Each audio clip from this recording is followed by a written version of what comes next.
Good day, and welcome to Abundant Life. I'm here with Randy Kay. My name's David Baldwin.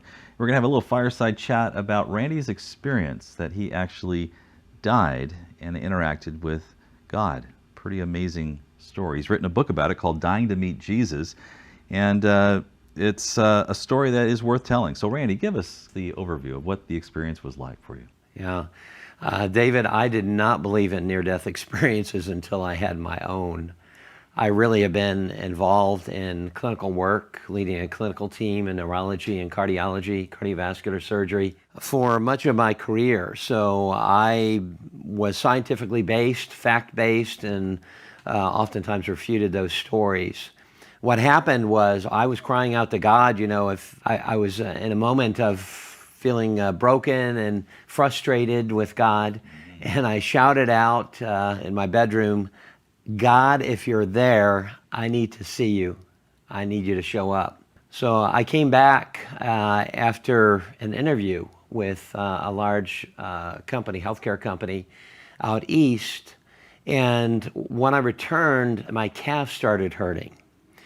And I let it go. I thought, well, I'd been exercising previously. Maybe I strained my calf.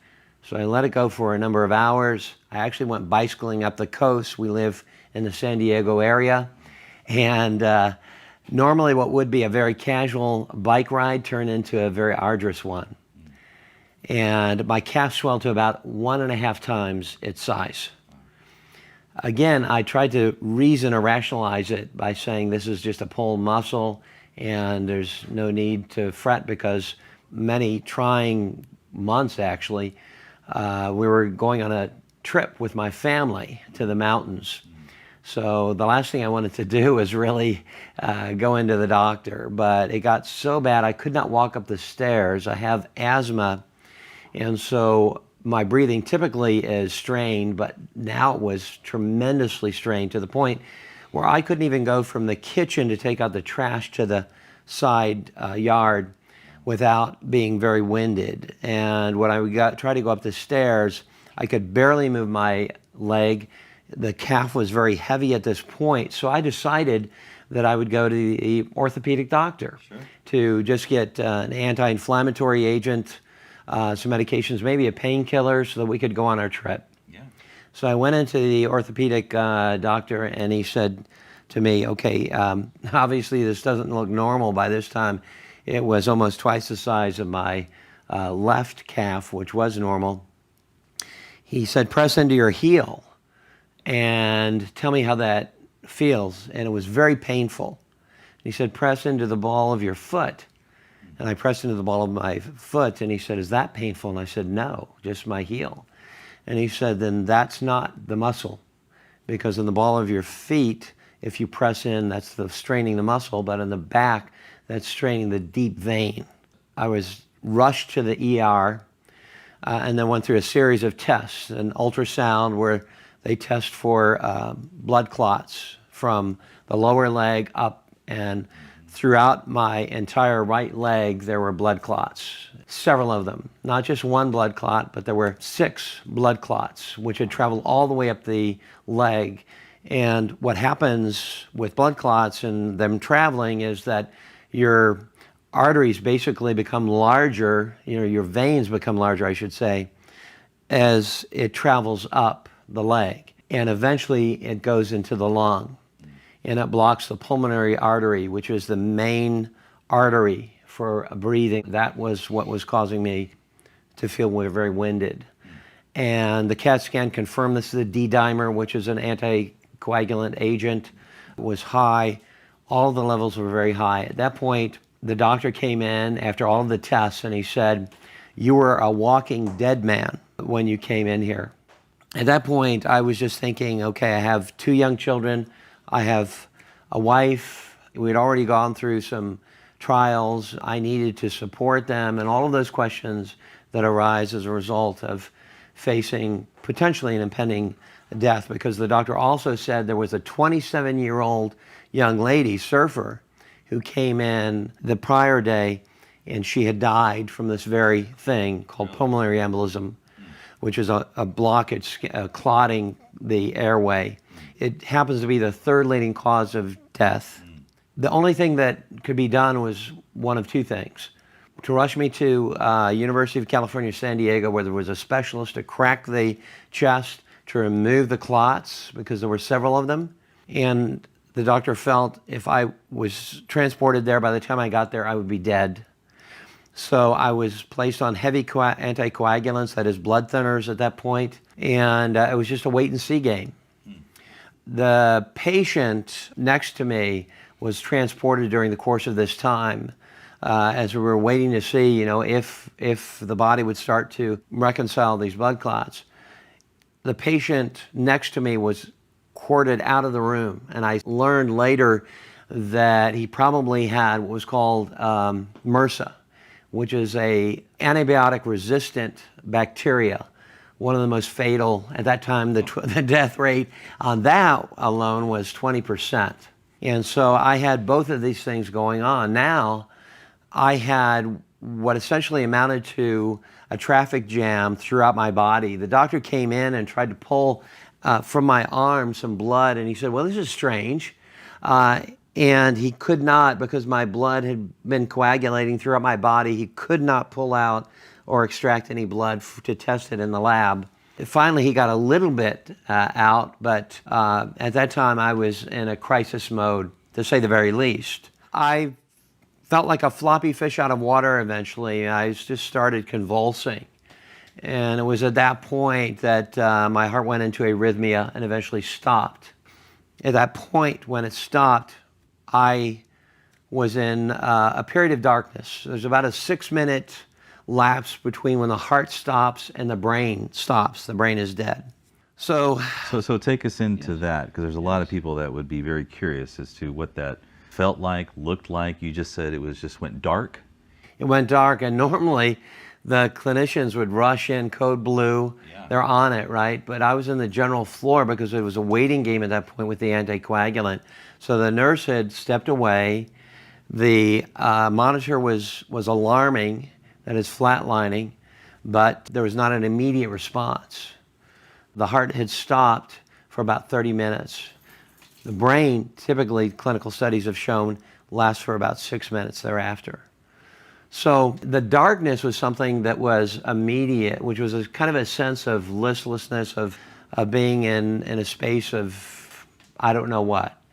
And I saw in the distance something very strange, because I was literally rising, and this light from above was cascading down and illuminating everything in my midst. And in the distance, I saw, in kind of like a faded rolling hills, I saw these kind of warring figures. They were bizarre. They were otherworldly looking. And I didn't know exactly what that was. So it created some degree of fear, but I just shouted out the name of Jesus Christ.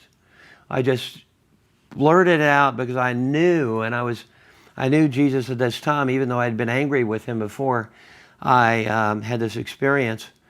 And it was at that point that my wife tells me I can't cry. John Burke wrote the foreword for my book. He did a 30-year study on near-death experiences. And he said, for many people who have these, they're in the moment. It's not like a typical memory, so you're there. So whenever I mentioned that time, my feet had settled, and there was an arm wrapped around me. And were you standing or just laying there? I was standing. He was by my side. And you just knew it was Jesus? I knew that I knew. And he didn't say anything? It was just in your spirit, or you just were solidly secure, this is Jesus? For the first however amount of time, there were no words that needed to be spoken. Because as I knew I had been ushered into heaven at that point, everything was intuitive. I knew Jesus' thoughts. He knew mine. Everything was very clear. There was no need to communicate via words. My first sense in meeting Jesus was this. I said this in my mind, and that is, so this is love. Because oftentimes, in this world, with relationships we have here, we think of love in terms of an emotion and action. But Jesus is love. God is love. The Bible tells us that. And so in meeting the person of love, it was entirely different He didn't have to say, I love you, because I knew it. His whole persona was love at that point. And I just caved down to my knees, and he lifted me up. And he said, trust me, trust me. And I could feel the whiskers, they were soft of his beard, his face. He had a beard. He did have a beard, yes. Brown hair, longer brown hair. Like the image that people might think or grew up in a church thinking that Jesus would look like, or? Yes, very Middle Eastern, and I really didn't look at his face until I eventually, when he had lifted me up and he was by my side, I turned and I saw his eyes. They were a brown olive color, and he looked through me and he tunneled into everything dark about me. So the light of Jesus Christ had tunneled through into my darkest places and illuminated me with a peace and a comfort that I had never in my whole life before and after experienced. To say it was spectacular or amazing would be a gross understatement. I wasn't concerned at that point of what was around me, because all I wanted to be was in the presence of the King of Kings and Lord of Lords. And he spent time with me. It wasn't until after he always had his arm around me after we started taking a walk. Then I looked around to see where I was. Where were you? I was in heaven. It was a paradise. How do you know it was heaven? I knew, again, everything there was intuitive. I knew exactly where I was. I knew what Jesus was saying to me. I knew things beyond what my common understanding would be in my physical body, my new spiritual body. I felt like I had gone from an old jalopy to a new sports car. I mean, it was amazing how good I felt. I could breathe. All of the things that I didn't have in this world, that I was deprived of, I had physically or spiritually in that place. And I knew that I knew. And Jesus, again, didn't have to declare this as heaven. He did show me, as he looked, because I did see the angels about and I heard them. What does an angel look like? What did you see that? Yeah, well, that's a good question, David, because the angels I saw looked very different than Jesus. Jesus was a common figure, just like you and I. He looked very much the same. He spoke in like manner. There was nothing, the glory of the Lord that we picture, although I did see that during that one point, but it wasn't then. He was a kindred friend to me, and that's how I thought of him as we were walking about, as a kindred friend. Similar human-looking body that we're familiar with, kind of thing? Or? Yes, he had a white robe. It was very cottony, very soft. I didn't really know what I was wearing at the time, but he looked very much, like a common person would be, Middle Eastern, kind of olive skin. But you asked about what the angels looked like, and they were very different. Okay. The angels, this is going to sound a little wacky or woo-zoo, but they were gargantuan. They were tall, like 7 feet, Shaq O'Neal type of tall. Okay. Their arms were obviously long, but they were kind of a copperish type color, as I recall, because everything is vivid.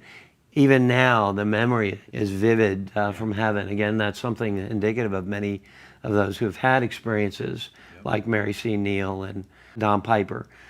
There was something about their eyes, it was almost like they were more fire than they were pupils. Their voices resonated like would be multiple voices at once. So they were otherworldly, I would say, versus Jesus was very kindred in his appearance and his nature. I could see why at the beginning of time, because of these awesome figures, the angels, why some, like Satan, could say, well, follow me, because Jesus was that familiar and they were that unfamiliar. And that a multitude of the angels would leave with Satan because it was that way. But everything in heaven had life. Everything was blooming and full. There was nothing dying. No, like fall, Was it like a forest of trees or flowers or water or rivers or what? Yes, it was like a naturescape, but it was also more than that. So I saw villages of people, and the villages blended together. So they were contiguous, and They weren't like a Tudor style or anything of that nature. You know, the Bible talks about, or Jesus said that he was going and that he was building a mansion and several rooms. Yes. Well, if you look at the scriptural word as translation is more dwelling. And so the villages I saw were contiguous and everybody was living, it seemed, in some way together with each other because there was an affinity for each other, and everybody, as I saw them, was different than I viewed them in this world. I didn't see, for example, any racial differences, although they were, you know, racially, ethnically different. I just saw them as their features, as the creativity of God. There was nothing carrying over from this world, no prejudices, nothing of that nature, because in heaven I felt perfected. So you saw other, like, new bodies, human bodies that were in these villages, I guess? Or yeah, and I saw my grandmother. Mother was really the only one that was close to me that had passed by this time, and she was there. And I could see her, and she was youthful. She was more like the pictures I saw in the photo album as a young person, not the grandmother I knew before she had died or as I knew her in this world, but I knew that it was her, and I saw other people as well. Wow. Yeah, and then there was, you know, one of the most striking things was the river was coming through. You know, the Bible talks about the river of life, and I didn't understand that conceptually, but nothing is metaphorical in heaven, by the way. Nothing is allegorical. Jesus used a lot of them to describe, you know, the vine and so forth, that he used a lot of the analogies and such. Everything in heaven was literal in the sense that it was what it was. And the river of life was coming through. So these beautiful vistas, flowers growing constantly. Yeah. So there was nothing dying in heaven. And the colors were more vibrant. I saw shades of colors and fragrances that were exponentially more varied than any I had seen. So in other words, you'd see reds of maybe hundreds of different shades of reds. It was like somebody had removed a veil. And then everything became so brilliant and so breathtaking. The river of life seemed to feed throughout the naturescape that I was looking at. It was literal water? It was literal water. And it was rushing forward and it was feeding into everything about, through the mountains, through the fields, everywhere, every place that I saw. And then I looked. There aren't words in the English or any lexicon in all the languages to describe exactly what it is, because it is otherworldly. But it was as though the river was coming through from Jesus himself. It was flowing from him and providing life to everything there. Then there was joy. You know, the Bible talks about treasures in heaven, and I often wondered what treasures in heaven really were. You know, do we get a bigger mansion, bigger house? No, it's none of that.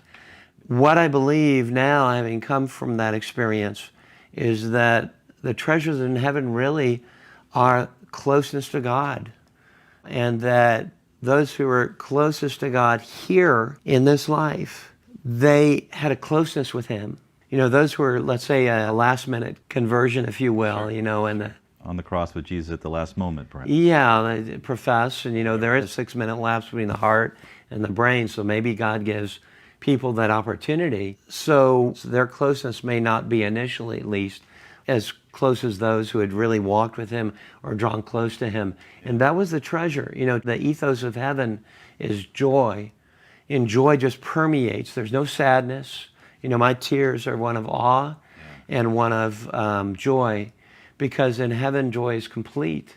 And I saw children, I saw different stages of life, I saw cascading kind of linens folding down, and it was kind of like a flowing and a flowing down, and I saw these people frolicking about, angels, children, adults, just in joy and abandonment.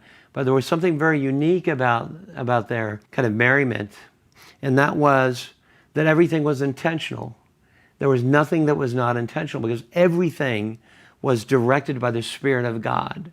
So I'm really intrigued, as you were seeing everybody there, what were they doing in this world that we work, and our work is worship to God?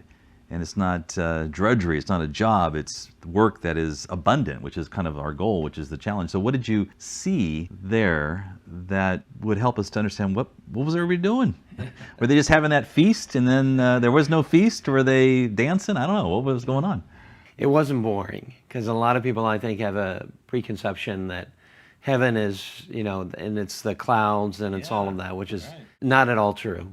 I mean, everyone had things to do and activities, and they were different activities because they were all orchestrated by God. So God orchestrated, and again, it was the Spirit of God, but also the presence of God was permeating all of heaven and speaking to people. So he was directing. Well, give me some of these activities. Were they just throwing football like that song? I mean, what were they doing? Yeah, they were constructing things, but not construction as we would, let's say, a building. What they were doing is constructing that is God's intention for them. For example, one of the visions I had, or one of the sights I saw, was 3 people. There was a woman. She had long brown hair. There was a man with kinky black hair. There was another man with a goatee.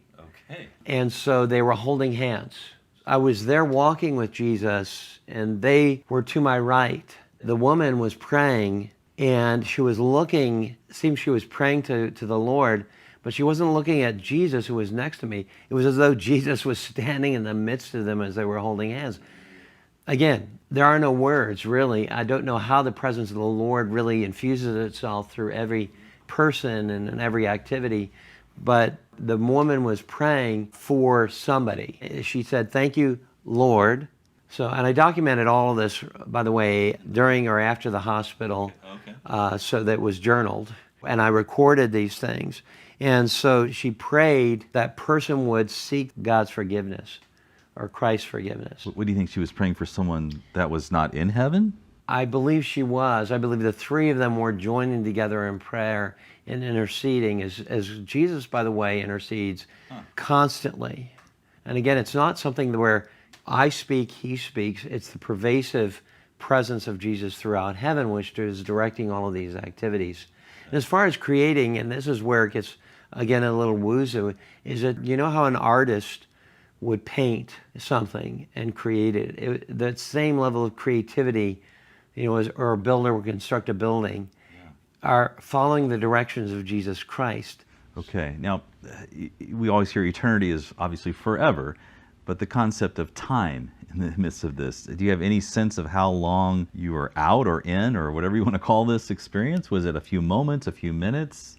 I was clinically dead for 30 minutes. So that was recorded on the monitors. Okay, so at least you had that as a timestamp. We know that my heart had stopped for 30 minutes before I had been revived.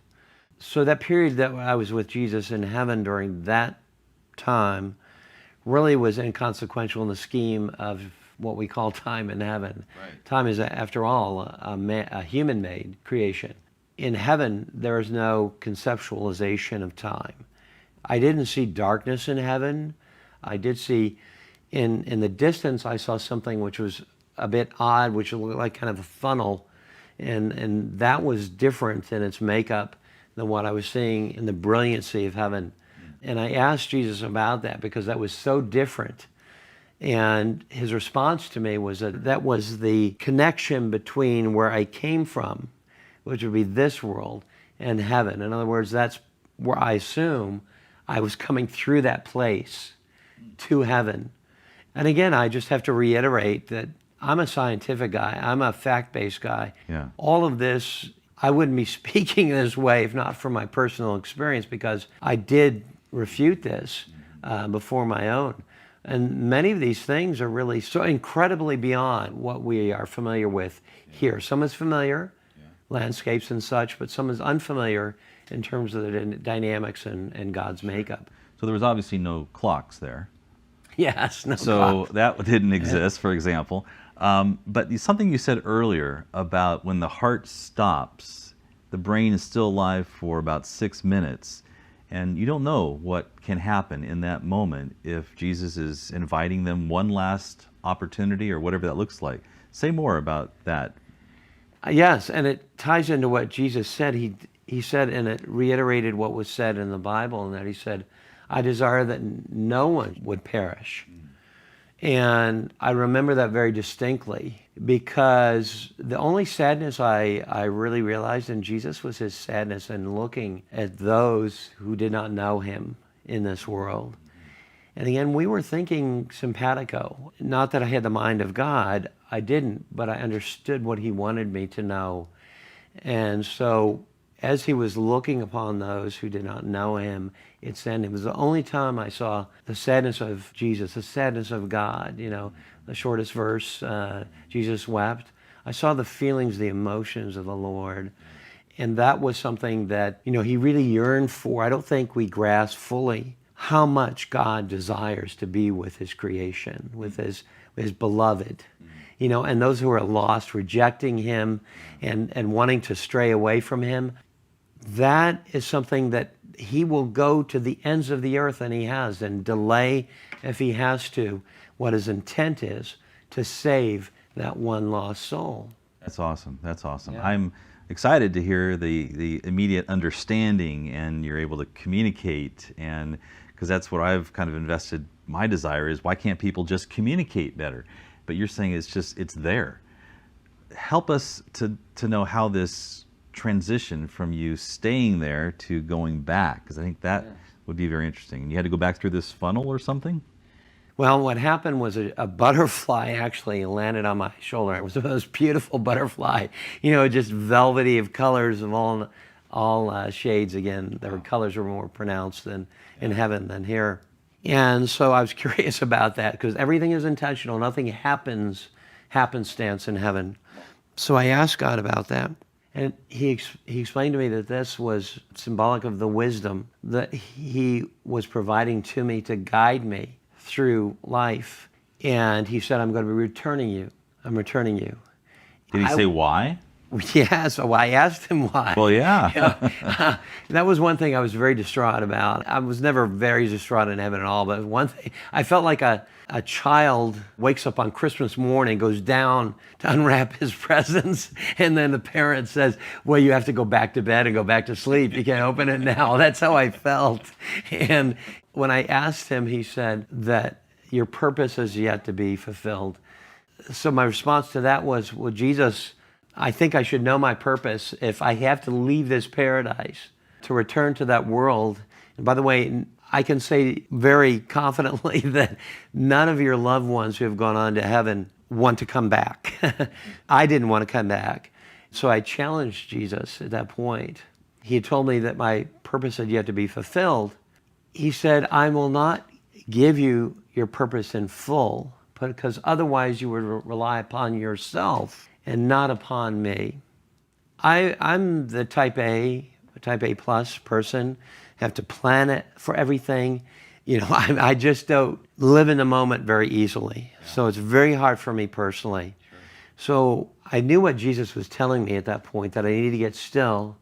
Of course, the Bible tells us that, to get still, to wait on him, which is an anathema to my nature here in this world. Right. And that I needed to be moment by moment, he said, focused on him, to relying upon that wisdom to guide me through. I learned that when a friend of mine, you know, was going to get his hair cut, and he went on the wrong day. He was going to change the appointment. And there was somebody who lost her husband, just recently died, and she was distraught. And the hairstylist said, well, you know, I can't fit you in now, but you know, knowing that he was a believer, you might want to talk to this person whose hair he was cutting or styling. And so that was his purpose in the moment, was to share the love of Christ to that person. His intention was to get his hair cut, but I think that's what the Lord was telling me, was that moment by moment, you know, grocery store, at work, wherever we are, that we need to hear the voice of God, because wisdom is essentially the voice of God speaking to us as to what to do, and to listen, to be attentive to the Lord. And that's what he was teaching me, so that when I returned, I would be more attentive to the Lord and directing him in the minutia of life, because as Christians, he taught me that we're not to just hang out, we're to be intentional in what we do in every moment of every day for the opportunities. And that is an ingredient or a step or the key to living a fuller life or this abundant life that we're exploring, yeah? Yes, and I believe was one of the purposes that I had. Because I know, David, you have trained so many people and corporations. I had done some training as well. I felt like in being intentional that I wanted to be more intentional with my walk in Christ and how I could apply that during my walk here more intentionally for Christ to make a kingdom impact versus trying to attain a level of success or trying to achieve a certain title or respect from other people. So your purpose got clear, focused. That would be, would you put any other words to describe your purpose that you're walking out daily now? Yes. My overarching purpose is to love God more. My purpose is to grow closer to the Lord. So because I know the closer I grow to God, the closer I get to Him, the more what He wants me to do will just spill out of me. You know, He'll change the have to do this, have to do that. You know, I have to do this work. I have to be good, be a good Christian or whatever, to the want to, because that's who I am, because I'm getting closer to the Lord, so I become more Christ-like. I don't become as Christ, but I become more Christ-like. And the closer I become to who Christ, God, wants me to be, the more I can live almost effortlessly in some cases to do that which He wants me to do. I'll know the mind of Christ. I'll listen to Him as I heard Him all the time in heaven, but I'll be able to listen to Him more attentively here and be able to do that which He tells me. And I'll have the will to do it. You know, the have to will be changed to the want to. I'll want to do good. Yeah. I want to do these things that are honoring to God and good for other people. So then you're thrust back in, or gently placed back in, and you're now called to live this purpose out, but you're back in this world where the evil one's going to trip you up and challenge you and say you can't have the abundant life, you can't live this purpose, or is just going to throw everything your way. Did Jesus give you any insight, or just says, just remember the butterfly, or what was it that He said when you go back in? How are you going to navigate this? Yeah. So he told me there would be trials. He told me in His Word, but he reiterated that because what happened subsequent to my return. So my last memory of Jesus was He held my hand and I said, I love you. I knew He loved me, so that was a given.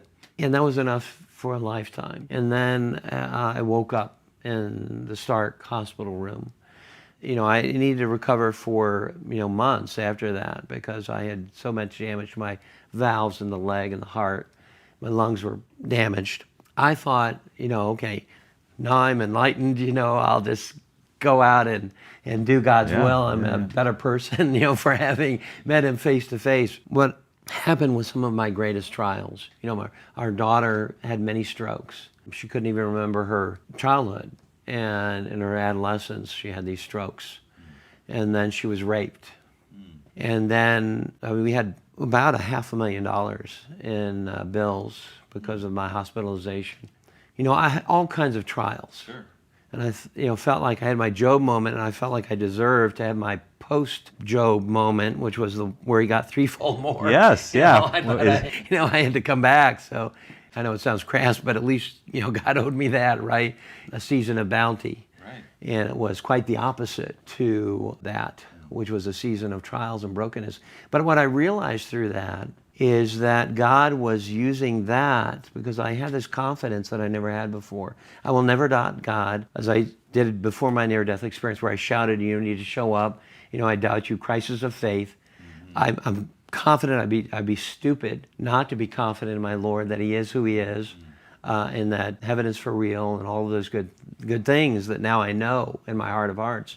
I had that confidence that He was always with me to carry me through. So I was more capable, able to carry through that brokenness, the hardships that came my way post being in heaven, that maybe otherwise it would have been too devastating for me. So He knew that, and He equipped me to do that. And so my mission, really purpose to a large extent, is helping people to overcome suffering, helping them to overcome brokenness so that they can live the abundant life. So how are you living the abundant life through that strategy or that calling or that direction?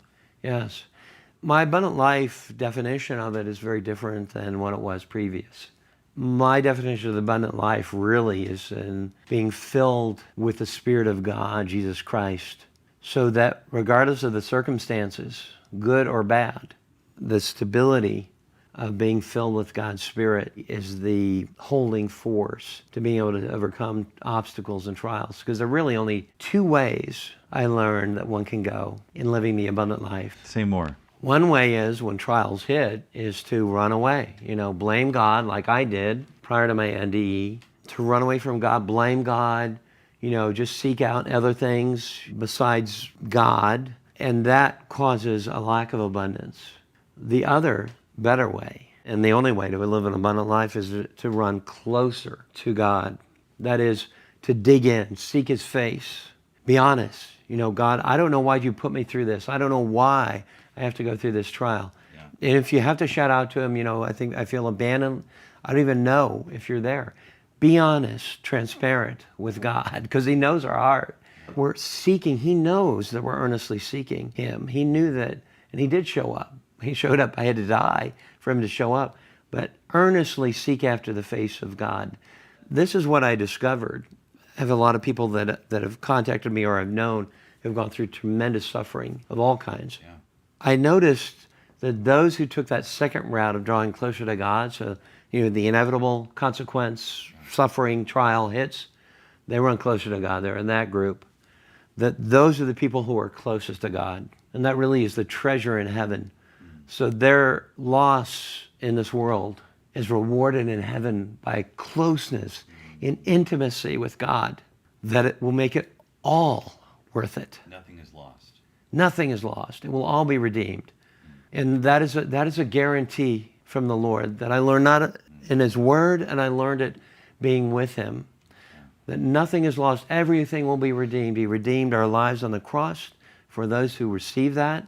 And He redeems us. Everything, Romans 8:28, all things work for good to those that belong to Him and are called according to His purpose. His purpose is established. It's in our DNA, spiritual DNA. And the way that we discover it is to grow closer to God, to hear the voice of God's Spirit to direct our steps. And that those people who have suffered the most, then their reward, their redemption, is not just on this earth, as it isn't for me, because I'm able to help people, be able to love them more sincerely, because I feel their pain. But also I know that when I go back, it's going to be beyond words. That's the abundance. Thank you. That's awesome, Randy. I'd love to talk to you more, and we will. Amazing experience. I don't know if there's even a word to describe what you've gone through. It's like you being the true skeptic, and to have this experience is really helpful, I think, for those that would be like, is this legitimate? Is this real? Is he making this up? Or what is that all about? And you hear the movie Breakthrough, which was pretty remarkable, and this Heaven's for Real, you mentioned that, and I'll never forget it. So thank you very much for sharing with me and with our audience. Thank you, David. You're welcome. Thank you.